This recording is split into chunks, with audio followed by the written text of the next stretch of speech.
Listen, I know I'm guilty, but my question is, why is it so dang on hard to just change one thing?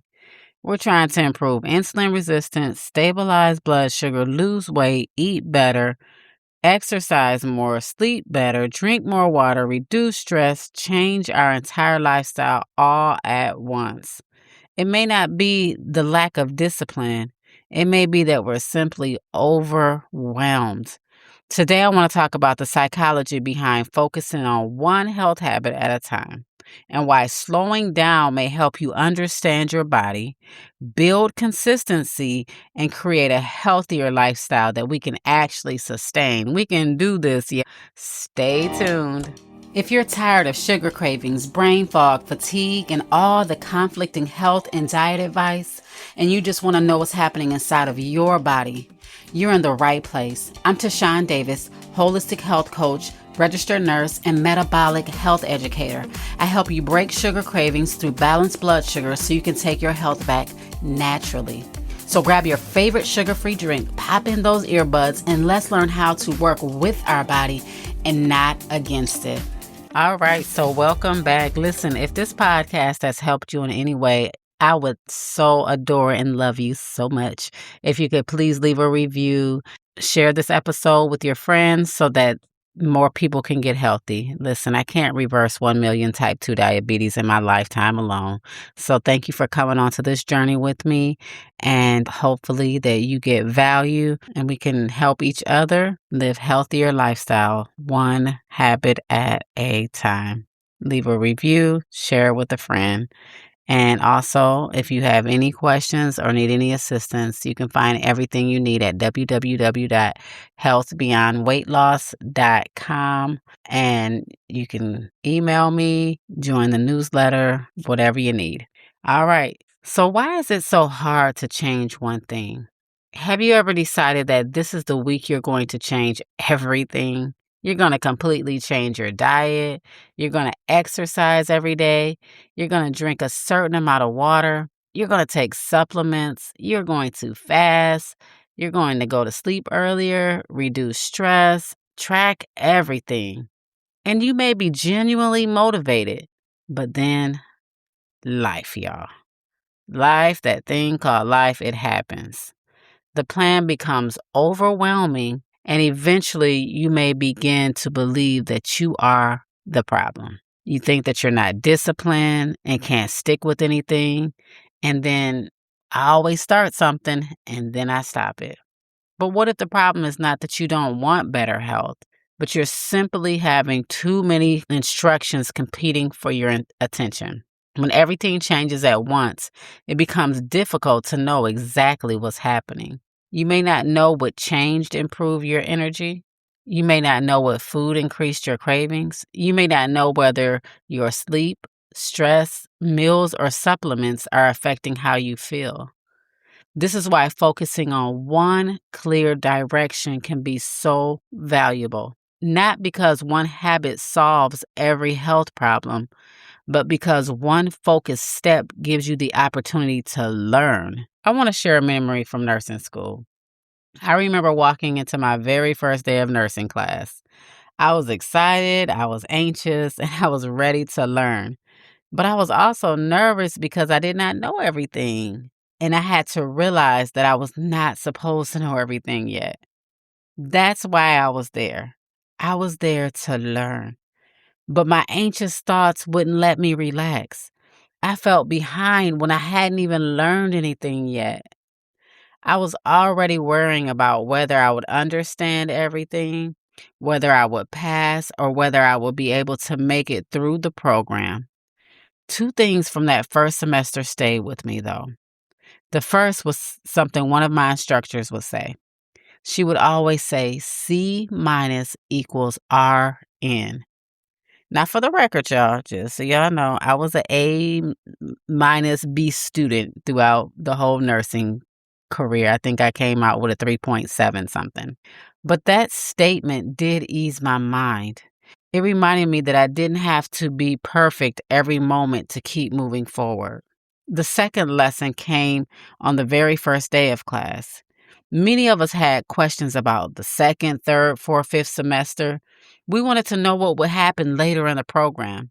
We wanted to know what we would be learning months from then. But our instructor stopped us and said something that impacted me. If you're driving down the street and looking one or two stoplights ahead, you're going to miss the stoplight that's right in front of you. That lesson stayed with me until this day. If I'm constantly looking too far ahead, I can miss what is directly in front of me. I can miss the lesson I'm supposed to learn right now. I can miss the action I'm supposed to be taking right now. And I can miss the opportunity that is available to me right now. When people begin a health journey, they often want the entire plan immediately. They want to know, what should I eat? What supplements should I take? What exercise should I do? How much water should I drink? Should I fast? What should I do about cravings? What should I do about my hormones? What should I do about my blood sugar? Now, listen, these are all understandable questions, but receiving too much information at one time does not create better results. Sometimes it creates too much of a cognitive overload. Cognitive overload means the brain is trying to process more information or decisions than it can comfortably manage at one time. That can lead to confusion, decision fatigue, frustration, and eventually just avoidance. This is why a plan can be full of good information and still be difficult to follow. The problem may not be that the information is wrong. The problem may be that the person does not have the capacity to implement it all at once. This is why I don't want people to feel ashamed when they struggle. They need to ask, was the instruction clear? Was the goal realistic? Did the person understand why it mattered? Were there too many changes happening at one time? Did they have the opportunity to even learn from the very first instruction given? Sometimes the first instruction in a health journey can sound too simple. People may think, that's it? What about all the other things? Why aren't we doing more? But simple does not mean insignificant. Simple can give you room to pay attention. It can help you notice hunger and fullness cues. It can help you observe your energy and your cravings, help you learn how your body responds to real food and structured meals. It can help you build confidence before adding more complexity. In the first week of the metabolic intensive, I am not asking participants to change every area of their lifestyle at one time.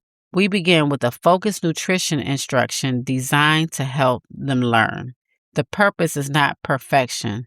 The purpose is awareness, consistency, and understanding. Before we add more strategies, we need to pay attention to what's already happening in our body. This season, y'all, for me has been challenging personally.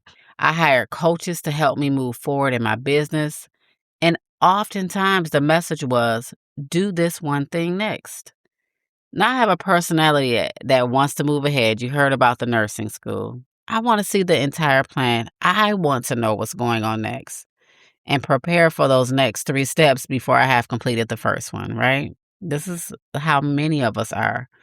But I have to slow down and listen and apply what I have learned one step at a time. And doing this has taken me further than I've ever been. Listen, I just celebrated 40 episodes of podcasts. Can you believe it?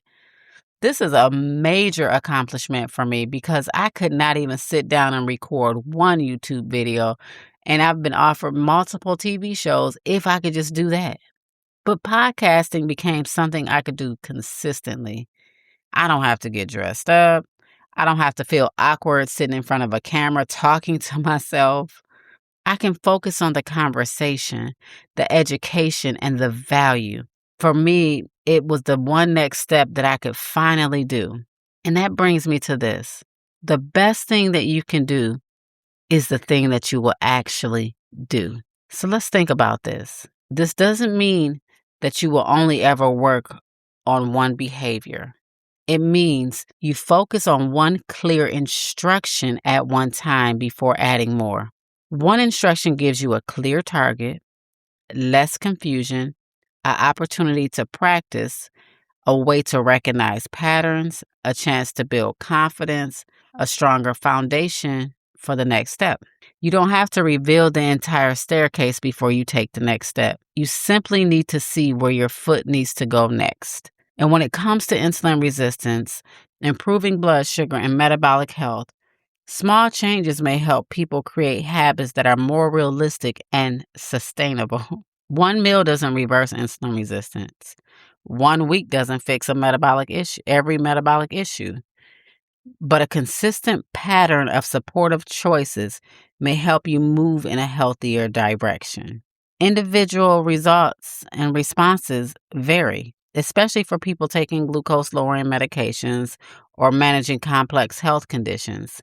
That is why changes should be discussed with a qualified healthcare provider, and they should be done one step at a time. So let's ask, what is in front of me? I want you to think about your own health journey. Are you looking 2 stoplights ahead? Are you already worrying about the advanced plan before practicing the first instruction? Are you trying to solve every problem in your life at the same time? Today, ask yourself, what is the next health step directly in front of me? Maybe it's preparing one real food meal. Maybe it's reducing sugary drink. Maybe it's paying attention to when you actually are hungry. Maybe it's sitting down to eat instead of eating while distracted. Maybe it's making the appointment you've been postponing. Maybe it's asking that healthcare provider that question that you've been wondering about. Don't choose the next step that sounds impressive. Choose the next step that you can realistically practice, because the next best step is the one that you will actually take. So here's an exercise for this week. Write down 3 questions. What is one change I know may support my health? Why does this change matter to me? What makes this change realistic in my current life? Then choose one action. Don't add 5 more things immediately. Practice the first one. Observe what you learn. Adjust when necessary. And when you're ready, build from there. This is not about doing less. This is learning how to create a lifestyle that can continue beyond the burst of motivation. Because we can do a whole bunch when we get motivated. We see that treadmill, we're going to run, run, run, run, run. But then the treadmill becomes a clothes hanger. Sometimes we become frustrated because we want to see the entire future before we do the next instruction. But faith often requires us to take the next step without seeing everything fully ahead. You may not know exactly how your health journey will unfold. You may not know how everything will be resolved. You may not even feel fully prepared, but you can still pay attention to what's in front of you today. Your body matters, your health matters, your calling matters, and taking care of yourself can be an act of stewardship. You don't have to complete everything today. You don't have to become a completely different person overnight. Stay present, learn the lesson in front of you, and take the next faithful step. Okay, listen, if you've been overwhelmed by your health journey, I want you to know that you are not a failure. You may simply need a clearer starting point. If you've started and stopped, you're not disqualified. You can return to the next step. If you're frustrated because the first instruction feels too simple, remember that simple can be powerful when practiced consistently. You don't have to look 2 stoplights ahead and miss the one right in front of you. Focus on what you're learning right now. Focus on what you practice right now. Focus on the one next thing. All right, now listen, if you want a day-by-day approach to reducing your sugar and working through your cravings, my devotional, Uproot the Cravings, 21-Day Sugar Detox Devotional and Journal walks you through this process one day at a time. You can find a book through Amazon, and the link will be in the show notes. And if you want encouragement, conversation, and support along the way, make sure you join the Facebook community, Health Beyond Weight Loss, Metabolic Health, and Insulin Resistance. And we just started a new series called Metabolic Mondays. I love this, y'all. It may be good, but is it good for you and your metabolism? We're going to be putting healthy foods and things under the microscope and seeing exactly what physiology says. So make sure you're joining us over on the Health Beyond Weight Loss Facebook page. And finally, if this episode has helped you, please leave a review, share it with your friends. And remember, this is for educational purposes only. You are needed in this hour. So get healthy first and your weight will follow. God bless you. Alrighty, my friend, if this episode has helped you understand your body a little bit better and helped you have the confidence to make better informed healthcare decisions, share it with someone you know who may be struggling with sugar cravings, brain fog, or fatigue, because they may not even realize that blood sugar could be the reason. And also leave a review because it really helps more people find this. Remember, the goal is to reverse 1 million type 2 diabetes in my lifetime. And as always, I want to remind you the harvest is plentiful, but the laborers are few. And some people are fighting every day just to have the health and energy to live their everyday life that they were called to live. So I am praying for your health. I am praying for your strength. And I'll see you on the next episode.